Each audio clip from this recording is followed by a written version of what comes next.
Hello students, welcome to the official YouTube channel of SSCM College Mandalgarh. I am Anjali Agarwal, Assistant Professor of Economics and Financial Management. हमारा आज का topic है परियोजना नियोजन एक परिचय कि प्रोजेक्ट प्लानिंग क्या होता है। तो प्रोजेक्ट प्लानिंग का अर्थ जानने से पहले हमें यह जानना आवश्यक है कि परियोजना से क्या आशय होता है। What is project? तो किसी भी एक निर्धारित उद्देश्य की प्राप्ति के लिए परियोजना, हम कोई भी प्रोजेक्ट स्टार्ट करते हैं तो उसका एक वेल डिफाइंड पूर्व निर्धारित उद्देश्य होता है। तो किसी भी पूर्व निर्धारित उद्देश्य की प्राप्ति के लिए यदि हम कोई कार्य शुरू करते हैं जिसकी एक निश्चित अवधि होती है कि हाँ, हमें with in this time period ये काम पूरा करना है, तो वह चीज़ क्या कहलाती है? प्रोजेक्ट या परियोजना। फॉर एग्जाम्पल, जैसे किसी स्कूल बिल्डिंग का आपको निर्माण करना है, सड़क निर्माण करना है, या जो सरकारी परियोजना है जैसे स्वास्थ्य परियोजनाएं आदि। तो देखते हैं अब है परियोजना का अर्थ एवं परिभाषा। संक्षेप में एक परियोजना एक विशिष्ट क्रिया होती है, एक स्पेशल टास्क होता है। हर टास्क अलग अलग होता है। प्रोजेक्ट जो होते हैं वह अपने आप में पूर्ण और एक पृथक क्रिया होती है, एक विशिष्ट क्रिया है जिस पर आय की प्रत्याशा में धन व्यय किया जाता है। यानी हमारा प्रोजेक्ट शुरू करने का उद्देश्य क्या होता है कि हम जो उसमें व्यय कर रहे हैं धन, उससे हमें क्या प्राप्त हो? आय। तो संक्षेप में एक परियोजना एक विशिष्ट क्रिया होती है जिस पर आय की प्रत्याशा में धन व्यय किया जाता है। इसमें एक प्रारंभ बिंदु होता है और एक अंतिम बिंदु होता है और एक विशेष उद्देश्य की प्राप्ति के लिए अभिप्रेरित होती है। यानी परियोजना एक विशिष्ट क्रिया होती है जिस पर आय की प्रत्याशा में धन व्यय किया जाता है। इसका एक प्रारंभिक बिंदु एवं एक अंतिम बिंदु होता है और परियोजना स्टार्ट किसी पूर्व निर्धारित उद्देश्य की प्राप्ति के लिए की जाती है।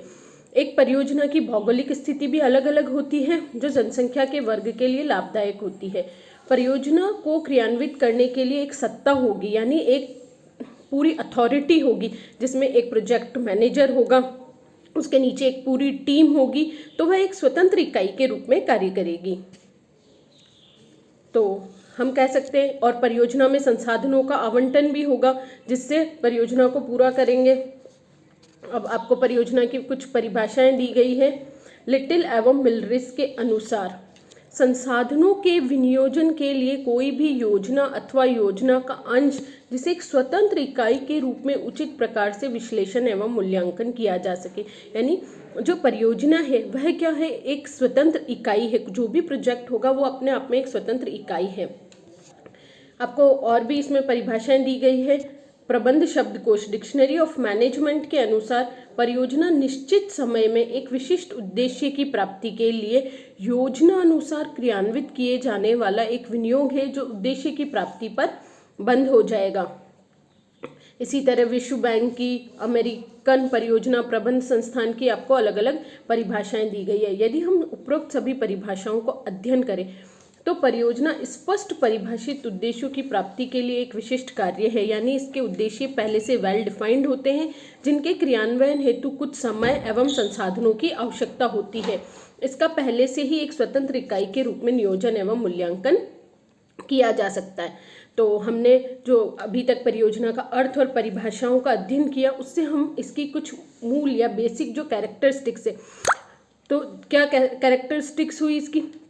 जैसे फर्स्ट की जो परियोजना होगी वह एक स्वतंत्र इकाई के रूप में होगी। पूर्व निर्धारित उद्देश्यों की प्राप्ति के लिए परियोजना का क्रियान्वयन किया जाएगा। इसकी एक निश्चित अवधि होती है। इसका एक प्रारंभिक बिंदु व अंतिम बिंदु होता है। तो हम आगे देखते हैं परियोजना की मूल विशेषताएं। जैसे कि हमने पहले भी अध्ययन किया, पूर्व निर्धारित उद्देश्य।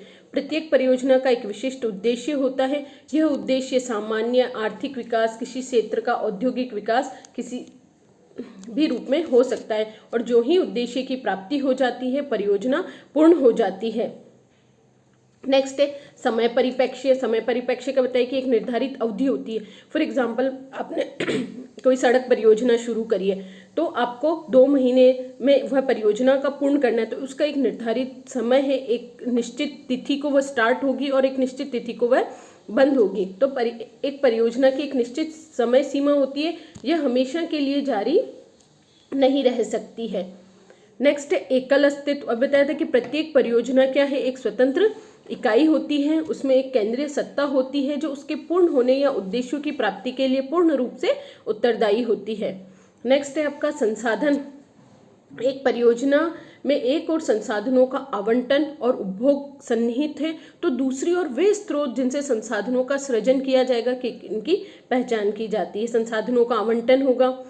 नेक्स्ट है अग्रिम नियोजन, जो हम पढ़ेंगे ना प्रोजेक्ट प्लानिंग, कि कोई भी परियोजना शुरू करने से पहले नियोजन क्या होता है, पूर्व निर्धारित उद्देश्यों की प्राप्ति के लिए पहले से योजना बनाना।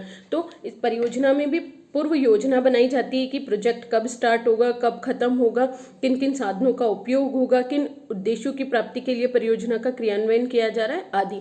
नेक्स्ट है जीवन चक्र। जैसे किसी भी प्रोडक्ट का या मनुष्य का जीवन चक्र होता है, वैसे ही परियोजना का जीवन चक्र होता है, प्रोजेक्ट लाइफ साइकिल, जिसमें परियोजना स्टार्ट होती है, फिर वो थोड़ी कंप्लीट हो गई, फिर 50%, ऐसे ऐसे एक, और वह पूर्ण रूप से जब उद्देश्य की प्राप्ति कर लेती है तो वो परियोजना क्या होती है, पूर्ण हो जाती है। नेक्स्ट है स्थिति। अधिकांश दशाओं में परियोजना की जो स्थिति होती है, जो प्रोजेक्ट होता है, वो उसके हेड ऑफिस से दूर होता है, जिससे उसके नियंत्रण एवं समन्वय में समस्याएं उत्पन्न होती है। लेकिन प्रोजेक्ट होता है उसको एक स्वतंत्र इकाई बना दिया जाता है, तो सारी जिम्मेदारी उस प्रोजेक्ट को पूर्ण करने की किसके ऊपर होती है, उस प्रोजेक्ट मैनेजर और उस प्रोजेक्ट टीम के ऊपर। नेक्स्ट है जोखिम एवं अनिश्चितता। प्रत्येक परियोजना में अनिश्चितता होती है कि वह परियोजना समय से पूर्ण हो पाएगी या नहीं हो पाएगी, और एक परियोजना को विभिन्न चक्रों से गुजरना होता है।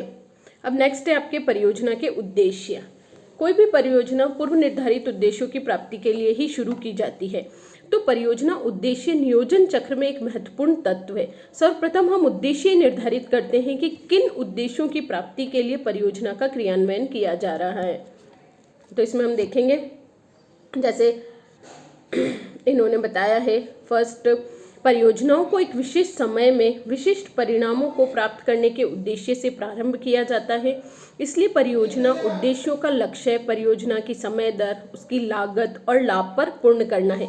क्या उद्देश्य होता है कि एक निश्चित समय में, एक निश्चित लागत पर और एक निश्चित लाभ पर हमें इस परियोजना को पूर्ण करना है। तो परियोजना उद्देश्यों को धारण समय, अवाप्ति, आर्थिक तथा सामाजिक उद्देश्यों में वर्गीकृत किया जा सकता है। जैसे रिटेंटिव ऑब्जेक्टिव, जैसे जो मुद्रा, समय, शक्ति, उपकरण एवं कुशलता आदि के धारण एवं संरक्षण से संबंधित है। सेकंड है जैसे आपका अवाप्ति में उन संसाधनों की अवाप्ति सम्मिलित है जो संगठन अथवा प्रबंधकों, मतलब कि आपको रिसोर्सेज मैनेज करने हैं। नेक्स्ट है आर्थिक उद्देश्य। आर्थिक उद्देश्य में कि एक निश्चित लागत में और पूर्ण होनी चाहिए और अधिक से अधिक संसाधनों का उपयोग करते हुए कम लागत पर अधिकतम लाभ की प्राप्ति होनी चाहिए। सामाजिक उद्देश्य परियोजना की सामाजिक लागत एवं लाभ पहलू के अनुरूप होते हैं। सामाजिक परियोजना का उद्देश्य राष्ट्रीय अर्थव्यवस्था पर परियोजना के संपूर्ण प्रभाव जानने की दृष्टि से मूल्यांकन करने की प्रक्रिया है। यानी परियोजना का क्या सामाजिक उद्देश्य होता है कि परियोजना की जो सामाजिक लागत है, यानी हिस्टोरिकल कॉस्ट और लाभ के अनुरूप हो, यानी हम हमारे सामाजिक उत्तरदायित्वों को पूरा करते हुए उस परियोजना का क्रियान्वयन करें।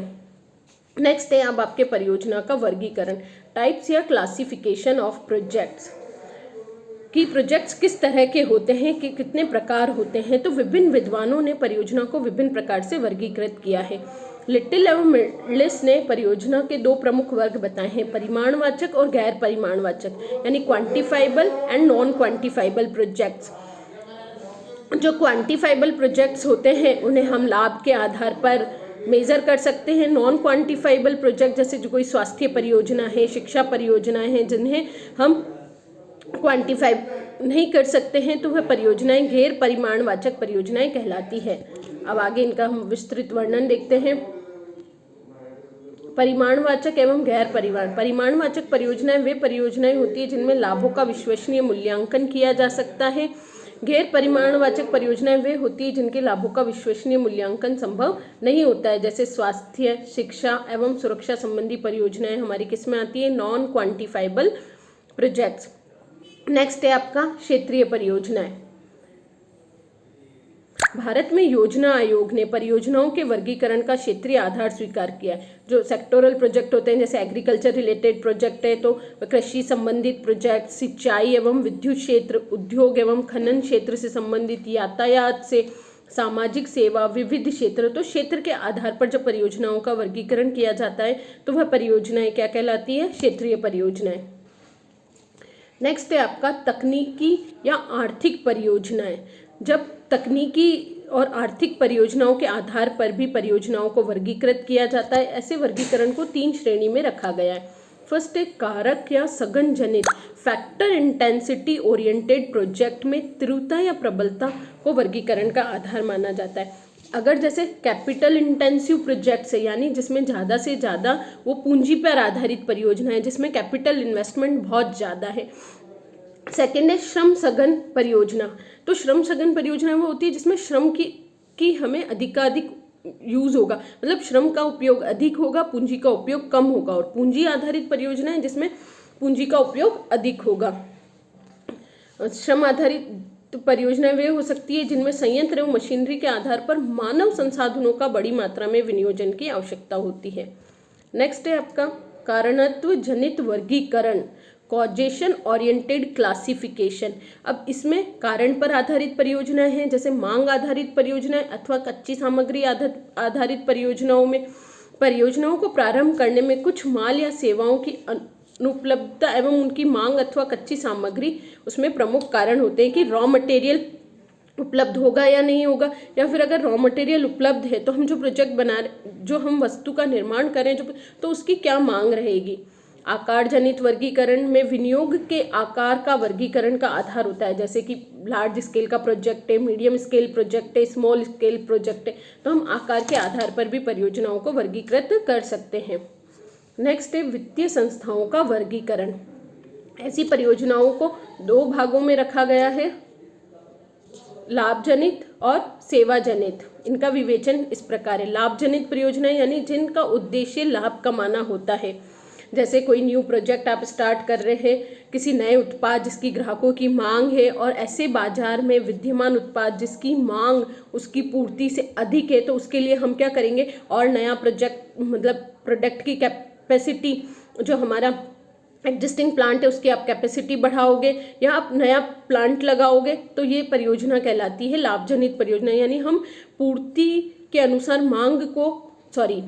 मांग के अनुसार पूर्ति को समायोजित करने के लिए परियोजना शुरू कर रहे हैं। नेक्स्ट है विस्तार परियोजना, वही एक्सपांशन प्रोजेक्ट की। अभी आपकी यदि प्लांट की कैपेसिटी 1000 वस्तुओं का निर्माण करने की है और बाजार में मांग 1500, तो आप उस प्लांट को क्या करोगे, एक्सपांड कर दोगे, अपनी जो कैपेसिटी है उसको इंक्रीज कर दोगे, तो वो परियोजनाएं कहलाती है एक्सपांशन प्रोजेक्ट्स। संयंत्र की क्षमता में वृद्धि करना।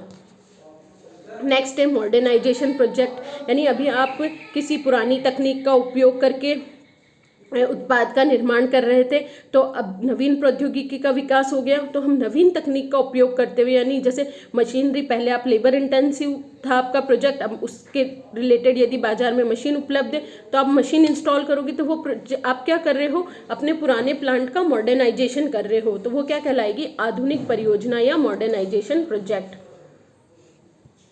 नेक्स्ट है प्रतिस्थापन परियोजना। इसमें क्या होता है, हम पूरा का पूरा ही हमारे प्लांट को क्या कर देते हैं, रिप्लेस कर देते हैं, तो ये परियोजना कहलाती है प्रतिस्थापन। जैसे मशीन की घिसावट हो गई, लागत अधिकारी है, उत्पादन की घटिया किस्म है, तोड़फोड़ हो गई है, तो आदि के कारण हम क्या करते हैं, हमारे पूरे प्रोजेक्ट को रिप्लेस कर देते हैं, तो वह कहलाती है प्रतिस्थापन परियोजना।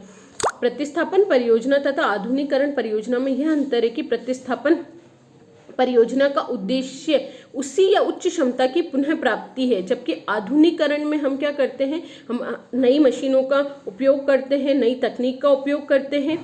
नेक्स्ट है डाइवर्सिफिकेशन प्रोजेक्ट। डाइवर्सिफिकेशन प्रोजेक्ट क्या, यदि जैसे कोई कंपनी है वो अभी किसी एक प्रोडक्ट का निर्माण कर रही है, तो वो डाइवर्सिफाइड हो जाएगी। जैसे एक फील्ड में है, जैसे अभी वो टबैको प्रोडक्ट्स बनाती है, और यदि वह FMCG जो फास्ट मूविंग कंज्यूमर गुड्स होते हैं उनके निर्माण में, आपने अभी देखा होगा वर्तमान में जितनी भी बड़ी कंपनियां हैं वह सभी ने अपने आप को डाइवर्सिफाइड किया है।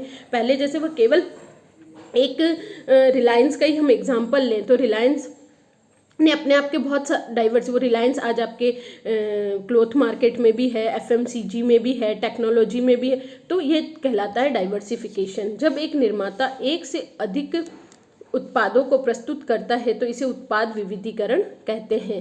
तो ये प्रोजेक्ट के टाइप्स हैं। अब है आपकी सर्विस ओरिएंटेड प्रोजेक्ट। सेवा जनित परियोजनाएं वे परियोजनाएं होती है जिनका मूल उद्देश्य लाभ कमाना नहीं होता। इनकी क्रियान्विति किसी वैधानिक दायित्व को पूरा करने के लिए की जाती है। जैसे है आपके रिसर्च एंड डेवलपमेंट प्रोजेक्ट्स होते हैं। संस्था के विभिन्न परिचालन विभागों में नए उत्पाद या प्रक्रिया में सुधार, बाजार में क्या शोध, बाजार शोध आदि पर किए जा रहे शोध एवं विकास कार्यों की जो परियोजनाएं होती है वह कहलाती है आपकी research and development projects. Next है कल्याणकारी परियोजनाएं, जैसे आपकी स्वास्थ्य परियोजनाएं, शिक्षा परियोजनाएं, तो ये आपकी आवास, चिकित्सालय, ये कल्याणकारी परियोजना है। नेक्स्ट है आपका शैक्षणिक परियोजनाएं, कर्मचारियों की कार्यकुशलता में सुधार के लिए शैक्षणिक एवं कर्मचारियों की कार्यकुशलता में सुधार के लिए शैक्षणिक एवं प्रशिक्षण योजनाओं में यदि विनियोजित किया जाता है तो ये परियोजना कहलाती है शैक्षणिक परियोजनाएं। तो इस वीडियो में हमने परियोजना से क्या आशय होता है, परियोजना के क्या उद्देश्य हैं, या परियोजना की विशेषताएं और परियोजना के विभिन्न प्रकार की किस किस प्रकार की परियोजनाएं या प्रोजेक्ट हो सकते हैं का अध्ययन किया है। इस वीडियो से रिलेटेड यदि आपकी कोई भी क्वेरी है तो आप मुझे कमेंट बॉक्स में या व्हाट्सएप ग्रुप पर पूछ सकते हैं। Stay home, stay safe.